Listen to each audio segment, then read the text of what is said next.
భారత సరిహద్దుల్లో పాకిస్తాన్‌తో ఉన్న ఉద్రిక్త పరిస్థితులు ప్రపంచం మొత్తానికి తెలుసు. అరబ్ దేశాలకు తెలీదా? కానీ మత పిచ్చతో తమ వాళ్ళ గురించి చూస్తున్నారు తప్పించి, నిజాలని ప్రొజెక్ట్ కావడానికి ఇష్టపడట్లేదు. 'దురంధర్' సినిమాని బ్యాన్ చేసినయి కొన్ని ముస్లిం దేశాలు. ఇప్పుడు అట్లాగే 'బార్డర్ 2' సినిమా 23వ తారీఖున ప్రపంచవ్యాప్తంగా విడుదలవుతుంటే, దాన్ని కూడా గల్ఫ్ దేశాల్లో 'బార్డర్ 2' మీద నిషేధం విధించేదన్న వార్తలొస్తున్నాయి.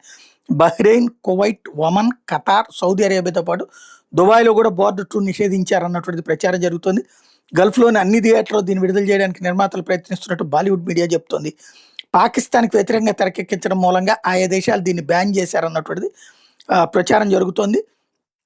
లాస్ట్ ఇయర్ చివరిలో విడుదలై సంచలనం సృష్టిస్తున్న 'దురంధర్' మీద కూడా ఈ దేశాలు బ్యాన్ విధించినాయి. దీని మీద జోక్యం చేసుకోవాలని విజ్ఞప్తి చేస్తూ చిత్రబృందం ప్రధాని మోడీకి కూడా లేఖ రాసింది. దీన్ని ఎక్కడైనా విడుదల చేసుకోవచ్చని, ఎట్లాంటి అభ్యంతరకర సన్నివేశాలు లేవని సెన్సార్ బోర్డు సర్టిఫికెట్ ఇచ్చింది. కాబట్టి ఆ దేశాల్లో దీని మీద నిషేధం విధించడం భావ ప్రకటన స్వేచ్ఛని అణచివేయడమేనంటూ ఆ లేఖలో మూవీ టీం చెప్పుకొచ్చినా, ప్రభుత్వం ఏమి మీరు అక్కడ పెట్టండి అని అడగడానికి ఉండదు. 'బార్డర్ 2' వచ్చేటప్పటికి భారత్ పాకిస్తాన్ యుద్ధం నేపథ్యంలో తెరకెక్కిన హిట్ మూవీ 'బార్డర్' అనేటటువంటి సినిమా 28 ఏళ్ల తర్వాత దానికి సీక్వెల్‌గా రూపొందించారు. 'బార్డర్ 2' సన్నీ డియోల్ ప్రధాన పాత్రలో, తొలి పార్ట్‌ని జేపీ దత్తా తెరకెక్కిస్తే రెండో భాగాన్ని అనురాగ్ సింగ్ రూపొందించాడు.